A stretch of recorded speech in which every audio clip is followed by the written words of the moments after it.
questions better. We're gonna record the meetings though and post them to a YouTube page. So in case there's important information that you miss, or you have a ball game, etc., the meetings will be available online. First off, I'll introduce myself. I'm Mike Neubauer. I'm the president of the association. Would the board members please stand up? And we'll start over here and just introduce yourselves and tell me where you're from. Mark Johnson, I live in Mount Vernon, and I'm the treasurer. Dave Donnelly, Bellingham, and I'm at large. I'm Jock Henry. I live in Linden. VP. VP. Yep. Pete Lockhart, signing secretary. I think we have two board members in with the new guys, Dave Donnelly and Chris Boyd. Dave Reed, I'm sorry.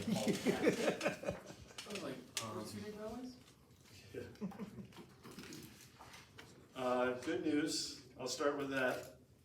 I think we're gonna try to get the new people to join us here for the, most of the presentation, for the training. We're gonna go over new rules tonight. Game fee increases, $15 a game. So that bumps up varsity games to $87.25. JV $75.75. Middle school is $69.50. And the middle school has added bonus, we're working double headers. So it's a game and a half.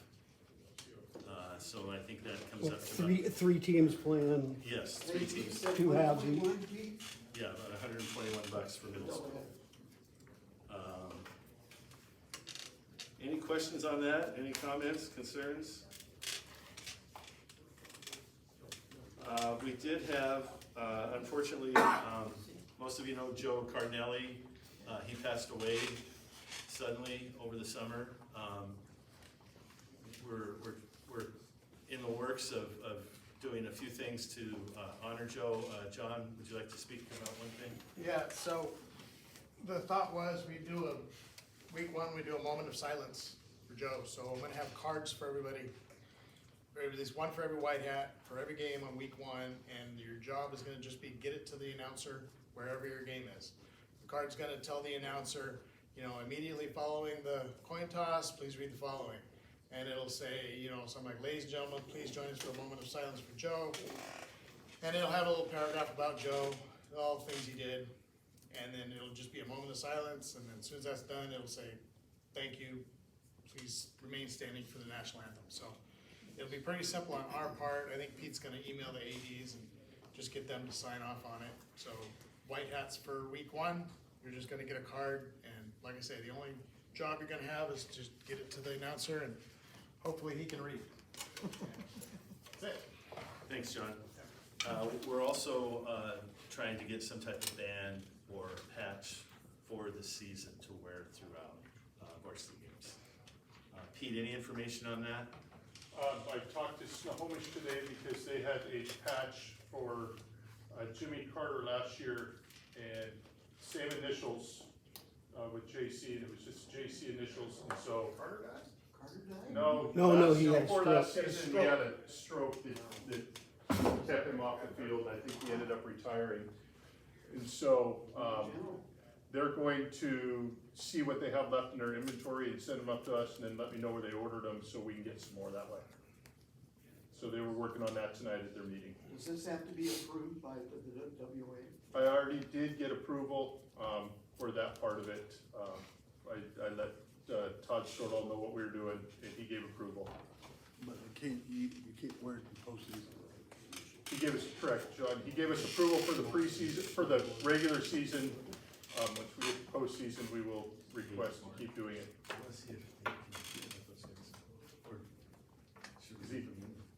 Why don't we add, Warby to that, Warby died, car wrecked, around Christmas this last year too. Okay, I'd be fine with that. When we order them, we'll add both,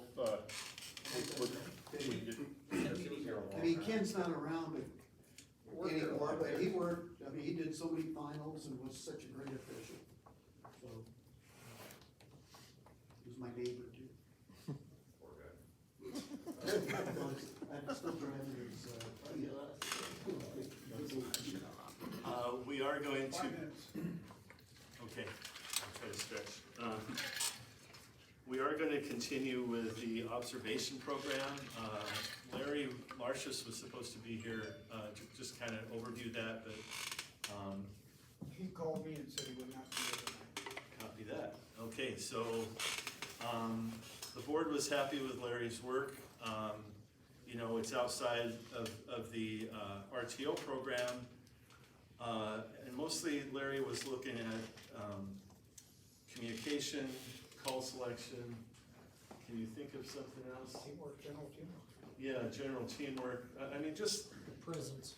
on the field presence, that type of stuff. So, you know, we have the RTO program, which is great, but with also, Larry, with his experience, has been gracious enough to offer that to us. And we hope that as we, you know, reach more retirement age officials, people will become involved in it as well. But if and when Larry can make it, we'll let him kind of explain some of the things he's looking for. Any questions on that, guys? Pete, you're up. All right, couple things. First one is, I did print up, today, started looking through it, the mechanic supplement for this year. I know a couple people asked, when they came in about mechanics manuals. I think we've seen the last paper mechanic manual, that we're gonna have. I think there will be manuals in the future. If anyone read that long drawn out email I sent last night, there is a section in there, small blurb about logging into Referee Digital. And you do that either on a computer or phone or tablet, but it sounds like a lot of the communication from WA is now coming to that, going through that, including newsletters. And in the future, our manuals will be delivered that way. But the 2022 supplement is out. All the changes for this year are in gray. And I think we have a PowerPoint, Mike's PowerPoint on the website. I can send that to you. Which one? Are the new things on the website? The mechanic supplement can be found in the central hub under football. Okay, you're not gonna give us a hard copy. We're on budget cuts at the state right now, so I can no longer print up things like I used to. I'm gonna be asking for more money then. How many pages is it? What's that? How many pages is it? 17 double spaced.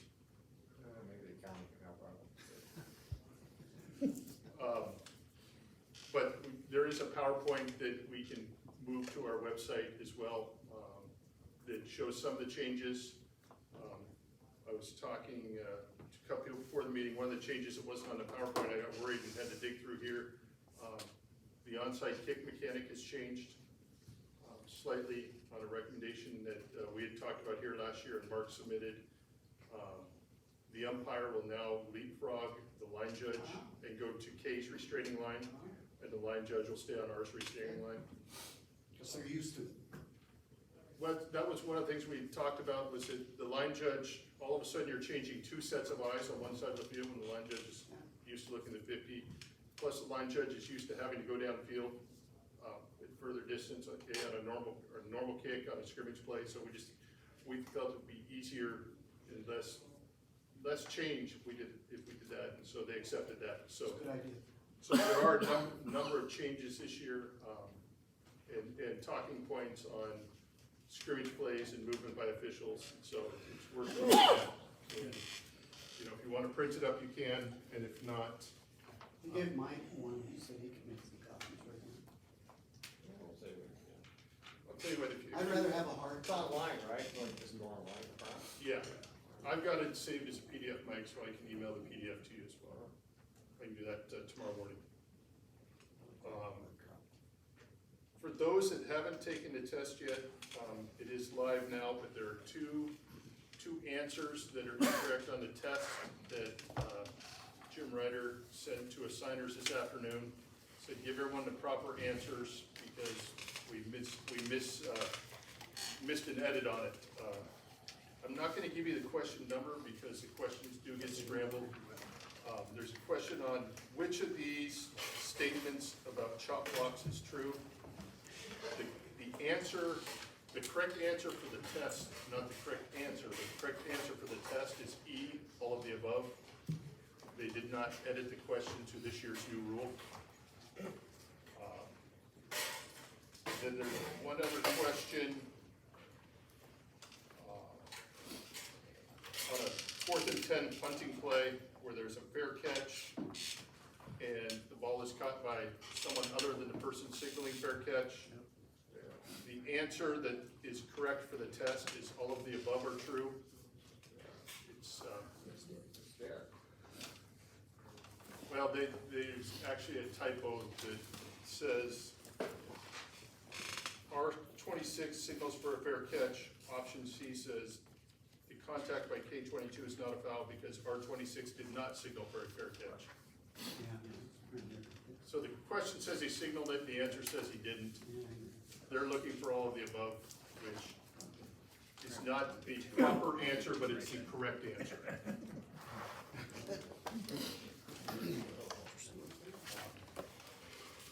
So please get in and take care of tests and clinics as soon as you can. We can't work a game until they're all completed. If you run into problems or issues, I know I've talked to a couple people and I'm gonna work on them for them. I was showing the rookie class on the central hub under the right side under officials, there's a tab now that says WOA Academy. It's a full training site that Jeff Madsen out of Snohomish has put together, and it's got a number of YouTube videos that he's put together, tutorials on arbiter help and eligibility center and a number of that. So if you do run into a jam, that's a place to look. I used to do screen recordings on my computer at work, showing people how to do it. I'm now going to point in that direction if he's got something similar, because he does a much better job than I did. Plus he can do voiceovers, so it's pretty good. Couple last things. All the jamborees that we know of are in there, are in the Arbiter. There's one on the 26th at Linden. There's one on the 27th at Seaholm at 11 o'clock at the high school. That's a 3-team jamboree, so they're playing on one end of the field at a time. And there's a jamboree at 1 o'clock at Meridian that Saturday at their field. So you can sign up for as few or as many as you want, but the more people we get, the more work. And we definitely, if the slots should fill up and you still want to go, please do. If we can get some of the new officials there, it'd be awesome. And we're there to help you out and get some reps in that way as well. What else is that, Mike? Oh, last one. The Friday Harbor games are in the system. And so if you already know that you want to go spend a Friday evening on Friday Harbor, even though Herbs is no longer there, please go in and it's set to self-assign. So the 3 of their 4 home games are set to self-assign. The other one is being played at Anacortes, so we'll assign that as we do other games. But if you know you can go to Friday Harbor, please sign up. And it really helps the cause. Any questions on anything with the games? Do you still get extra if you go 3 times? No. Well, maybe that's basketball. That was baseball. If you go over there, how many, 3 times you get $100? Yeah, extra $100. I said something else, but I forgot it. So, Mike talked about the pay. Middle school, county middle school, because, and it may change when we see what the C schedule looks like, because so many C teams are split between Thursdays and Fridays now, middle schools are playing a doubleheader on Tuesday nights. But in order to do that, we're working at 4-man crew instead of, or 4-person crew instead of 3. So I said we can do it, but we're going 4 officials out there. So that would be, you get travel for 1 game and not for the second. But, there may be some days where we split them up and Wednesdays are slow, but that'll all come out. Sub varsity will be out in the middle of next week. are they still doing the standard one, set amount for travel no matter where you go? Unless we go out of area, then we can negotiate a higher rate. But within our travel boundaries, now, I'd have to look back, I think last year Oak Harbor actually, in Coopville, maybe paid $1 or $2 more than, Right. than. But like if I go up to Linden and back, it was still, like for basketball, it was $18. Yeah, $5. and the rationale, whether we like it or not, that came up over the summer signers meeting, as explained by the state, was that because they're paying travel in a lump sum and no longer mileage, that all travel could be written off on your taxes if you want to spend the time to do that and track it all. Pete, But it doesn't account for rising gas prices. when you release the sub-varsity schedule, can we go ahead and self-assign?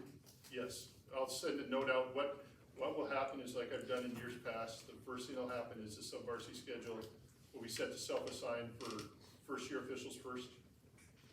And then after a couple days, then it'll be set to everyone. But I'll send, it'll either happen on a meeting night, or if it's that day, or I'll send an email out to everyone saying the schedule's out and released. So there is travel included if we gotta go out like from Coopville out to here? Yes, Okay. it's, $18.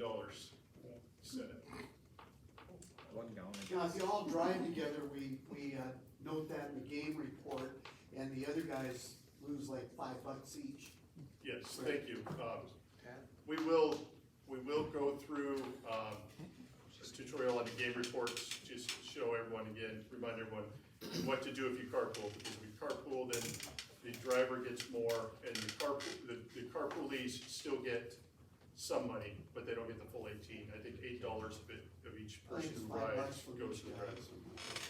The Pays for the donuts. guys that go independent, that show up independent, they don't have that, they don't get anything deducted.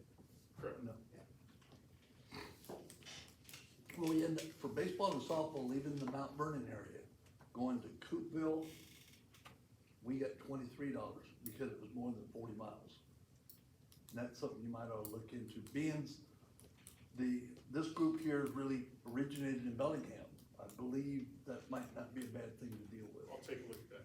I'll make a note, take a look. Concrete, Coopville. Any other questions? Thank you.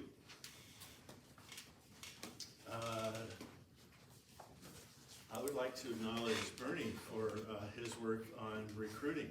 We have a number of new officials. Would you guys mind standing up and just introducing yourselves, letting us know where you're from? Let's start here. Brian Trader from Cedar Wolf.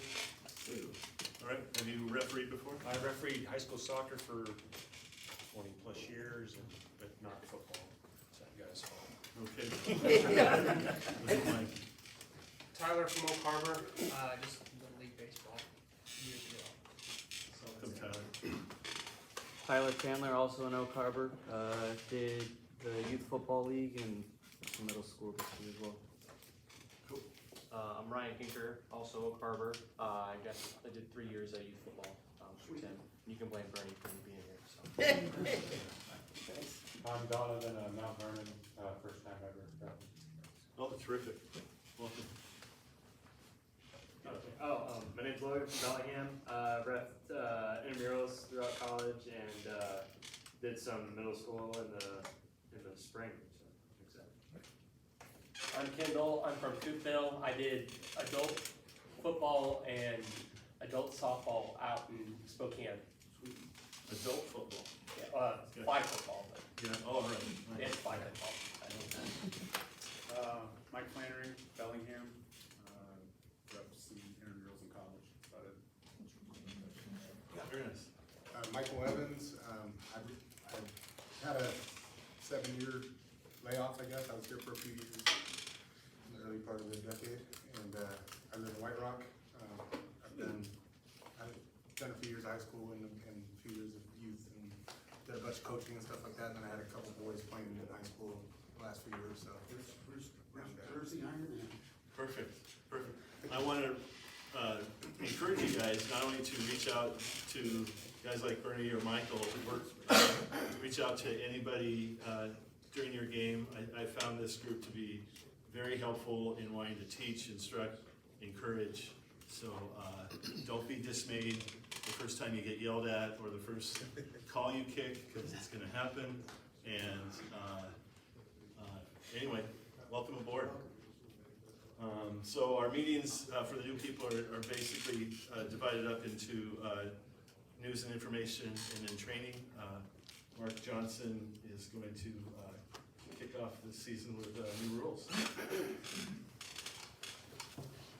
You know, last year we did Zoom stuff, a lot of you guys were Zooming, and it is great to be all of us together.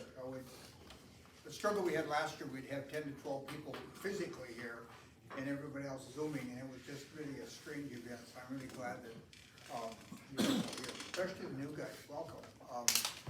I would encourage you to go out with us afterwards and hang out at Bob's afterwards. I think where you really learn football is when you sit down with a bunch of guys around the table and just talk football. It's really, yes, Larry. Any of the new guys are welcome to come and sit in on the pregame on Friday night, like wherever you're local, just to experience the pregame and then stand, spend some time watching the varsity officials work. If I have an off night, I still do it, so just to learn.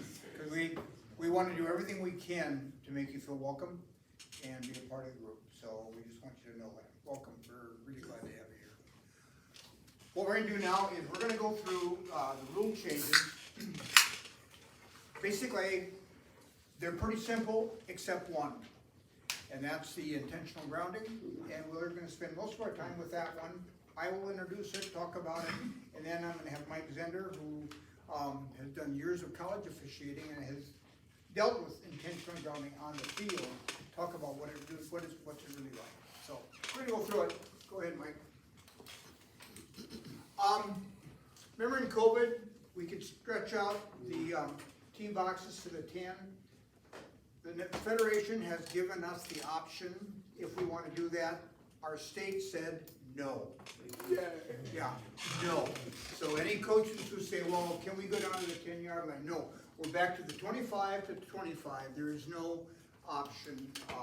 They talk about a case-by-case basis, but that's the overriding rule. We're back to the way we were. All right? This is a rule that has the rule finally caught up with the practice. You know, the rule said that the referee can bring in footballs and approve them, and the umpire can approve them and all that. But we all know how it goes. You get a ball, gets 5-10 yards over the linesman's head, and it's out there against the stands. What do? You go to the ball boy, give me a ball, bring it in, you go with it. Basically saying any official can bring in an approved ball. I don't know why they didn't do this years and years ago.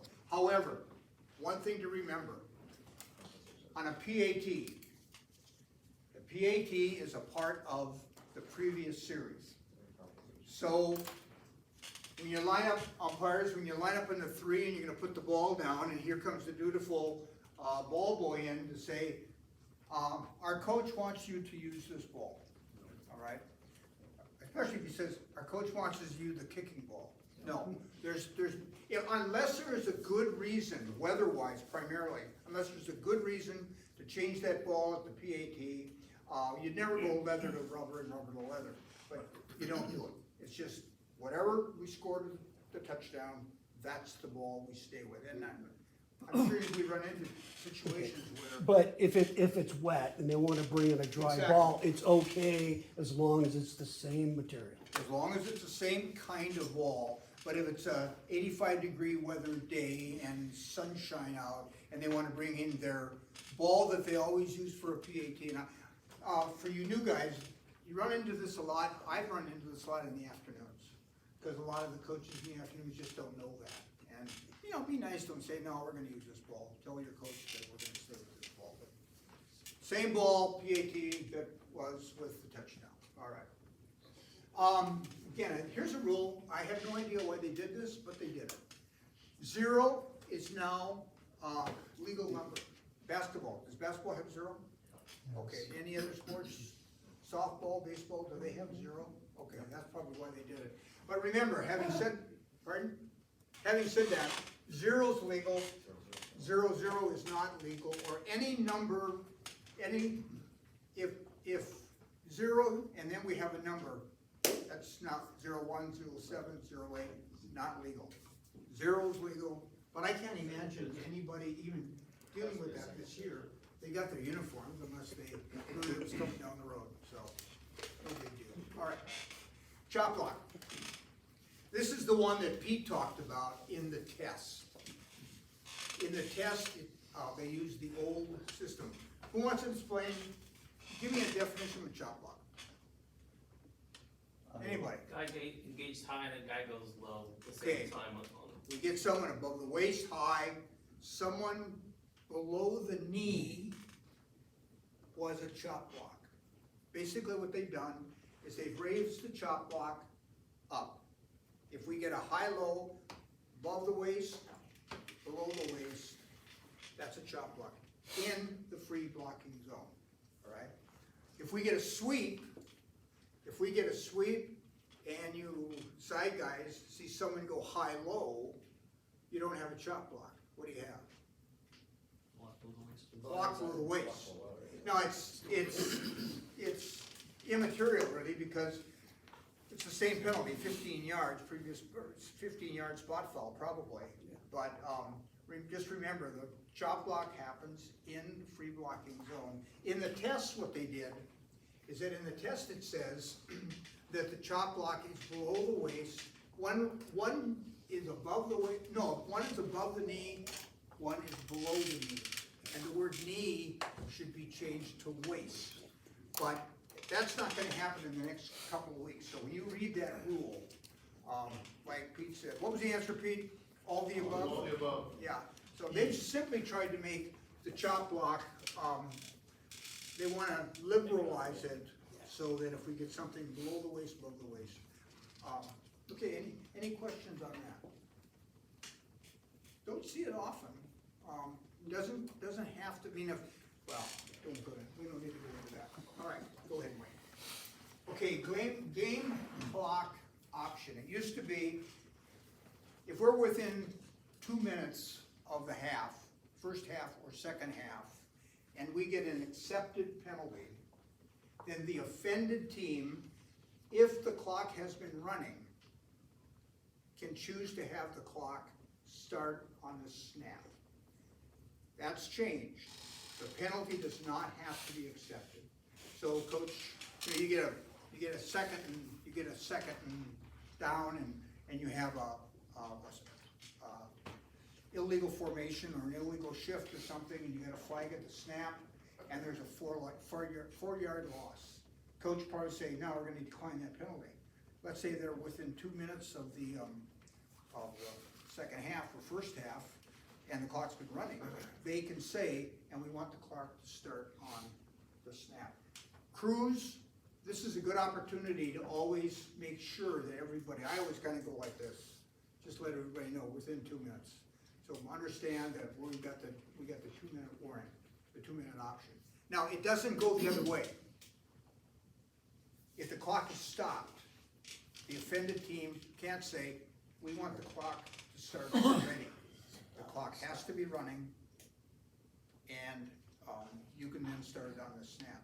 The only difference here is the penalty does not have to be accepted. All right, questions? All right, play clock. To me, this is giving too much credit to tackles and guards. I think we don't have any Phi Beta Kappa students being tackles and guards. If the defense fouls, right? If the defense fouls and you administer the penalty in the whole 9 yards, the play clock goes to 40 seconds. Or if the defense has any player equipment. Basically, if the defense does anything to stop the clock, purposely or just because that's what happened, play clock will start at 40 seconds. Larry? Well, it's Oh. 40 to reset it. Yeah, 40 is this, 25 is this. Generally, when we have a penalty and we're gonna start the clock, the play clock, what do? We chop it in, we get a 25-second, play clock. But if the defense fouls, we go to 40 seconds. The idea here is the defense could do something to waste the time, and they're just not gonna give them that option. I don't think they're that smart. So, all right? John? So this is great if we have a back judge that's keeping track of the play clock on his wrist, but how are we gonna manage it with the play clock, so like at Civic Linden where the play clock's being run out? Give them signals. Well, I think we're gonna have to talk to the play clock operators. Yeah. There are a couple of very sharp play clock operators in this. Burlington has probably one of the sharpest play clock operators. But I think part of our job as white hats and crews is to make sure that the play clock operator understands exactly what they're doing. Because I know one of the frustrations in the first 2 years we did this is that the ball would come in, the ball would be put down, and then suddenly the 40-second clock would start. They didn't understand what was going on. Schools will all get copies of. Yeah, exactly, and they just, a lot of them didn't understand that, or they would do it one way for part of the game and stop it for the rest of the game. So we had a lot of trouble with play clock operators, and the trouble is, that was obvious on the field. If we're doing it, if a back judge is doing it, we're not gonna have that problem. Yeah, so that's communication between the play clock operator and the crew. All right? We're good? All right. I guess I'm just Brad, a little confused when there's a rule up there and then there's a different rule over there. What, you wanna go back? Well, no, It says 3571. Right. What's your question, Brad? Well, Oh, I see. Yes, I know how to answer that. okay. Go in the rule book and look. I didn't know that discrepancy, all right? Okay. Yeah, you're saying this, Correct. 3618, Right. 3578, well, I'm sure that's a clerical error. All right? Okay, go ahead. Okay, here's the big one. In high school football, we have always had an intentional grounding rule, no matter what the quarterback did, all right? And we've all had those situations where the quarterback now is rolling out and he sees no one, and he's been watching Saturday afternoon football, and he's been watching Sunday afternoon football, and he throws the ball to his coach, and we throw the flag. And the quarterback turns to us and said, "But I was out of the pocket." And we say to him, "Yes, you were." And it doesn't matter, because we've never had a rule. We have never had a rule about out of the pocket intentional grounding until this year. I'm gonna try to explain the rule as best as I can. First of all, the rule has to do with the passer, not necessarily just the quarterback, all right? So if the quarterback gets the ball, a shotgun, if he gets a shotgun, pitches it out. Now the ball is, okay, the pocket, what's the pocket? The free blocking zone. 4 by 4. So, if you get a chance, there is a great video with 18 plays in it from Hawaii. And if we have a chance sometime to show that, we don't have time tonight because it's about a 20-minute shot. It's very good talking about that. What he says is, if a quarterback hits the ball, and he said 3 hard steps, then he's probably outside the pocket, all right? But it's a passer, it's not just the quarterback. So if a passer pitches it out, and that back is now outside the pocket, he can throw the ball, he can intentionally ground the ball legally, all right? That's the first step. It's whoever is throwing the ball. Secondly, the ball has to get to the neutral zone extended. If the quarterback gets the ball, if the passer gets the ball, he comes out 3 or 4 steps, and he throws it to his girlfriend in the second row, and it's beyond the neutral zone, that is legal. He can do that, all right? I'll be right with you, Larry, okay? Now, here's the question that came up at the WA conference. It's very important to understand, the issue is the ball. Does the ball get outside the free blocking zone? Because the question came out, what if you have a guy just inside the numbers? Okay, he's inside the numbers, he's outside the free blocking zone.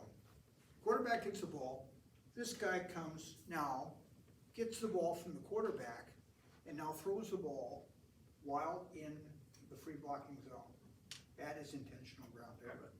Because the ball never left the free blocking zone. The ball's gotta get out of the free blocking zone and then be thrown. So that's, I think that really cleared things up when we made some phone calls to Oregon and all sorts of stuff, and finally got that cleared up, that the ball has to come out of the free blocking zone, all right? Now, Larry. If you look at that example up there, that's actually a forward pass, and that guy can no longer throw a pass. See how he's further upfield than the quarterback? They're A1. They're both A1. Well. He's rolling, Larry, Dotted lines are passed. he's rolling out. Same guy. He's rolling out, he's rolled over here. Oh, Just umpire, will you? okay. A1. My bad, my bad. A1. I thought he was throwing it for that guy. Nope, that would be A2, all right? Okay, sorry. John, I you're can't right. see that far. All right, you got it. Once the passer goes outside the free blocking zone and comes back in, he can still He's still, dump it because he's he's good. gone outside. If the ball gets out of the zone, it is now fair game to be intentionally grounded. If he comes back into the zone, he can intentionally ground it because he's been outside. So, did the ball go across, did the ball get to the neutral zone extended? Was the ball outside the free blocking zone when it was thrown by the passer? That's kind of the big thing. Now, what we haven't talked about is how we're gonna handle it mechanically. You know, whose responsibility is this? And we'll talk about that as we kind of go down the road. I'm just trying to give you the basics of the new rule, all right? Mike, you wanna just talk about how it's handled? College deals with 7 and 8 officials, we have 5, but Mike has got a lot of experience. Yeah, I feel for your way guys, because this is a lot more complicated than what you guys think it is. There's a lot of variables that come into this play. The first thing you wanna do, if you're a referee or whatever, is when in doubt, he's been outside the pocket. When in doubt, it's reached the line of scrimmage. When in doubt, it's gone to an eligible receiver. Always when in doubt. It's gotta be, I shouldn't say the word blatant, but damn near blatant. That's the way they want. The idea of this is for safety. So if we get away with telling the coach, it was a safety play. Flag goes on from there. But I want you guys, I don't know what the state of Washington is gonna do this year. There's some things that come up with this play. Say we have a guy that intentionally grounds, well, not intentionally grounds, but grounds it legally. But we have 5 linemen 30 yards downfield. Is that a penalty? Should be. It's been a hot topic on national. I started with this rule in 2011 with the NCAA, and the first year they came out with this interpretation that we have right now, which this rule is a lousy rule, is a very lousy rule, because we've added that extra step. Now at the NCAA level, it's just passer only, so the person who takes the snap or receives the snap makes life a lot better right now, because all these other variables now come in when you put a second person into the situation. So, because now, you know, if I throw a pass, a backward pass out, whatever, there are gonna be times that you wing guys are gonna have to help me as far as roughing the passer, a late hit type thing, forward, you're gonna have to move forward, backward, get across the line of scrimmage, you're gonna have all kinds of decisions you're gonna make, where I may be out of the play, because if this play happens fast enough, you know, normally I'll take, if my guy gets taken down, I've gotta go with him. So that's where my focus can be. I am no longer helping you anymore. Now you're gonna have to rule if he gets contact, was the ball out, was it thrown forward, no matter where the ball goes, sometimes even the arm time goes forward, the ball will go backwards. I mean, but you're gonna maybe have to help on that. And it's just all those little things you're gonna add to it. I don't know what our signals are gonna be, but with me, you need to learn two signals. This signal, and you need to learn this signal. Two very simple signals. This means, when I look at it, it's crossed the neutral zone. Now remember, that neutral zone goes from all around the world. If he throws it up to the grandstand, fine. And if he does throw it that far, even if it's not close, we're still gonna give it to him out there. Because the intent was to throw it away. This means there's an eligible receiver there. If I'm looking at it, I don't see this, or I don't see this, we need to talk. Now, does the eligible receiver come into play in the high school rule? Cause I don't see it mentioned. If he's just legally grounding, there does not have to be a receiver there. He can just throw it in any spot he was on the field. As long as it meets the criteria, he's been outside, at some point in time, he's been outside the. But if he dumps it 3 feet in front of him. Right, and it doesn't reach the zone, that's different, right? But I don't see anything about an eligible receiver being in the area. But see, you also gotta remember too, we have the other rule that goes along with it. If I get a snap, I can down it right now, so that's perfectly legal. That rule's still the same. From the shotgun as well, right? Huh? From the shotgun as well, right? Shotgun, long as it's caught clean, remember, we can down it, but it's gonna be a little expensive, but, yeah, it's a And way. Mike, when you down it, is that intentional grounding? If he bobbles it and then downs If you it? bounce, it says if it's fumbled, whatever, it says immediate upon catch. Yeah. So it's just. So if it he can't be, muffs it, look, if he okay, muffs it, and so we're flagging that spot. it'll be an illegal forward pass, and it's what, potential grounding, whatever you want to call it. You guys have any questions on any of that? Because, like I said, you wings, you're gonna come under a little more pressure with this situation. Like I said, I'm hoping what happened at the NCAA level, the coaches up there are probably a little smarter than at the high school level. I'm hoping the high school guys don't realize that I hand the ball off to Mark's running a sweep. And it is a sweep play. Everybody, the whole place knows it's a sweep play, and he knows he's gonna get tackled for a loss, then he's just gonna go flip it. Technically, that's a pass. Yeah. And like a good coach will teach that. That's why we had so many problems at the NCAA level. If the guy was gonna lose yards, he'd flip it out of bounds, and then we had to make all the interpretation of whether he was doing it legally or not. Now you take that extra pass away, this whole rule becomes really simple, which I'm hoping they'll do next year. Or some kind of clarification. Any other questions, you guys? Like I said, when you see it live, you'll see all the ramifications. I'm hoping the state of Washington will come up with some guidelines. They've been known to be a little slow for the years on some of this stuff, so that's just the way that we interpret it at the NCAA level, and I think that's the best way of doing it, until you hear different.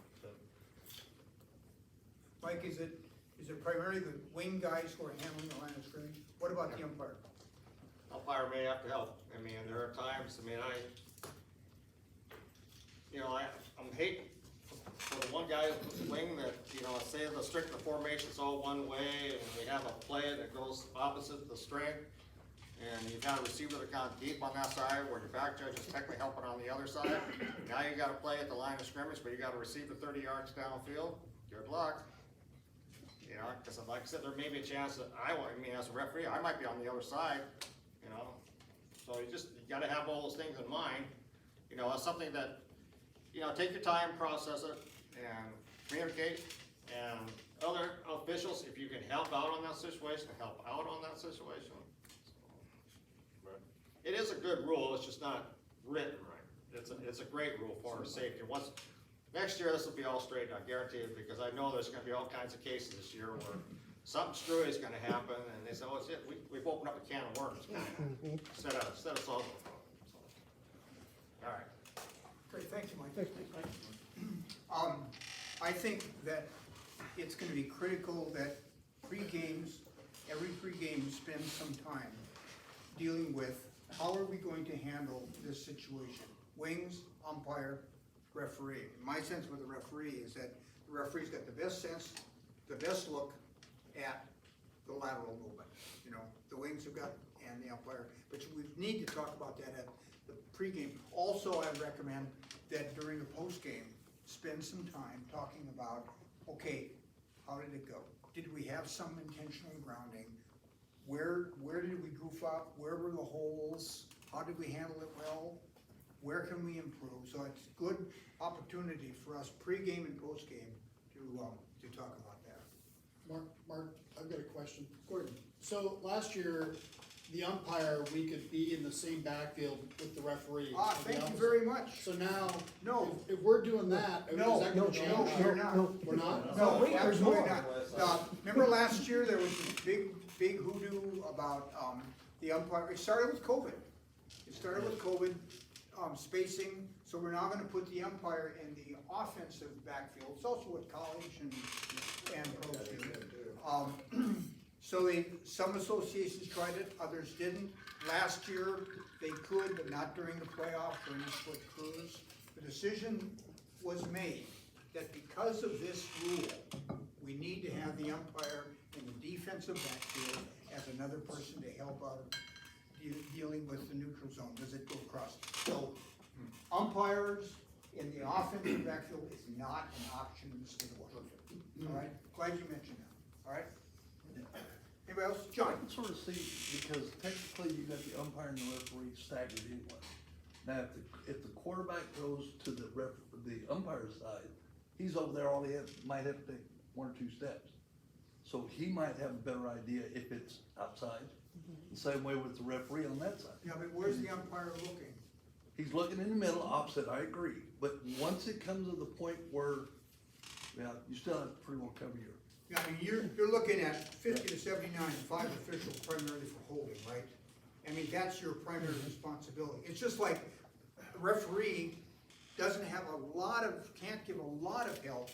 Did the ball reach the line of scrimmage or the neutral zone? Because what's the referee, as Mike said, here you get the referee throwing the ball, now you get 2 huge defensive backs coming at the referee goes down, you better be looking here, you better not be looking where the ball goes. Your job is not the ball, your job is to stay with the quarterback and protect the quarterback, so, yes? Yeah, and Mark, just to piggyback on exactly the scenario that you said, and then what Mike said, the 2 signals that the referee, the White Hat's gonna be looking for, once they take their eyes off the passer and they look downfield, they're looking for that cross the line or eligible receiver. But there's no question in that. We've never used that, I think it's a great idea. It's a great idea. But that was your intent, right, Mike? Yeah. You're looking for feedback I've from your always side. asked my guys to do that, but like, it hasn't been as important as it is this year, let's put it that way. Makes good sense, because the referee has no, Shouldn't be looking. you better not be looking. Yeah, exactly, I like that, okay, we need to talk about that as a board. All right, anything else on intentional grounding? This is gonna be, as Mike said, it's gonna be not only a work in progress, but because of the issue of it's the passer and not the person who receives the ball, we're gonna have lots of craziness going So on. can you Lots of have pass questions. interference on a ball that's been grounded? Pardon? Can you have pass interference on a ball that's been grounded, or intentionally grounded? It's a good question, I thought about that. What about in college? No, offsetting? Pardon? I would say no. Because it's. No, the intent of the rule is for safety of a player. That's just the way we did it. I'm not saying it's right, that's how we handle it. Okay, so if we have. You can have something else other than defensive Right. interference. You can have personal foul. You can have that, but PI comes off. I mean, that's just. Or ineligibles downfield was That's probably the gonna be question I wanted to a bring big up, Mike one brought that too. up. If we have intentional grounding, and we've got 3 interior linemen 8 yards down the field, we got nothing? That's what we did. Now, I just know that state of Washington's not backing me up right now. But you know that's gonna happen because sooner or later, somebody's gonna flip it. Everybody in the whole field's gonna be downfield except for the guy that's going. Yeah, especially if it's a running back that's going on a sweep and goes, uh-oh, I'm gonna get clobbed.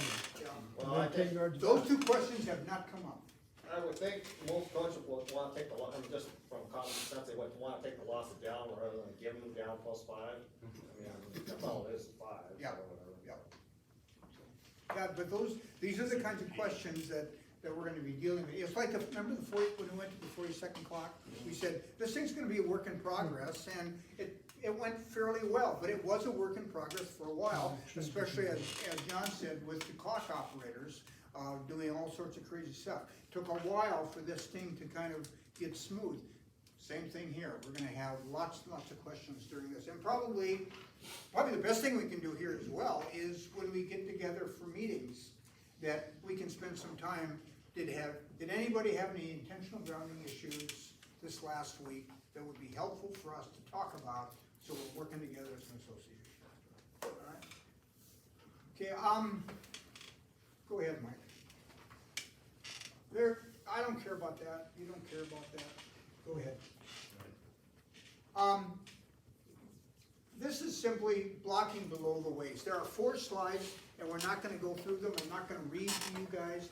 Primarily what it says is dealing with blocking in the free blocking zone. Who can block below the waist in the free blocking zone?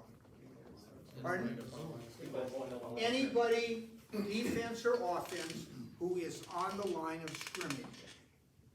If your initial charge is below the waist, it's legal. Anything else isn't. In other words, if you're down, you come up, shoot, illegal. If you're gonna block this guy here, you take a step and a half, go low, no. Just think about it, initial charge, defensively, offensively, that's what's legal. This thing came up with the shotgun. Simultaneous with the snap. Pardon? Simultaneous. Yeah, exactly, it gotta be your first move. This thing came up with the shotgun, because the question was, can you shoot low if the quarterback's in a shotgun? Because the ball goes out of the zone so quickly, and the decision was made, yeah, if your initial charge, you can go low, offensively or defensively. So, just think about that. Now, the other thing, keep rolling through. We don't care about numbers. They're talking about the fact that next year, there has to be a stark contrast between the jersey and the number. There can't be any of that faded stuff anymore. But we don't worry about that right now. Points of emphasis at our, not next week's meeting, but the following meeting. We've never spent much time with this. We're gonna talk about sportsmanship. We're gonna talk about relationships between the coach and the officials, between the players and the officials, between the fans and the officials, and primarily how do we become good public relations people, and how do we diffuse situations rather than escalate situations. So we'll spend some time there dealing with that kind of stuff. I think that's it. I think that's all we need to deal with. Next week, what we're gonna do for training is we're gonna divide into 4 groups. And for the new guys, it'd be great if you could be a part of these groups. We're gonna have last year's playoff officials lead these groups. We're gonna have a back judge group, an umpire group, a referee group, and a side guys group. And we're gonna ask you to kind of go primarily to the position that you play most. And we're simply gonna be talking about basic mechanics. I've got a list of things that they're gonna talk about, but that's what we're gonna do. We're gonna just find probably 2, 3 little figure out places in the room. But we're gonna spend time, breakout sessions, where we can be in smaller groups to talk specifically about the mechanics of your position. So, all right. Thanks, Mark. Mark mentioned our website. There are a couple of videos that we've borrowed. One of them is really good about the grounding, like you said, from Hawaii. There's another one I think that we got from the state of Arkansas, does that sound right? And it's about the new rules. It'll cover what we just went over. I will have this posted on our website too, if you want it without the narration. Our website is WSI Football Officials Association, WSIFOA.org. And then there's a training tab for those links. Any questions before we take off? Again, I want to thank John for his work on the first week for Joe. Bernie and his work with recruiting, terrific. Welcome back, everybody. Pete, you got anything to close? No, I'll be back here if anyone has any questions on arbiter or schedules or anything like that. We can look it up on the iPad once we're done. Terrific. Okay, go ahead, Mark. Our schedule is that we meet, the picnic was, council, bizarre reason, you don't care why. So this, we have, the next 4 weeks, we meet every Tuesday. And then after that, we meet every other Tuesday. So once the season starts, we kind of meet every other Tuesday, meet every Tuesday to kind of get us going. But we'll keep you informed with that, Pete. One last thing, sorry, I just saw them here. Some of you saw them when you came in, there are some business cards back here that were sent to us that have been put together as recruiting cards. If you want to take some when you're out and about or at a game, please do. I've got 2 boxes back here if you just want to stop and get a few on your way out. Please do that.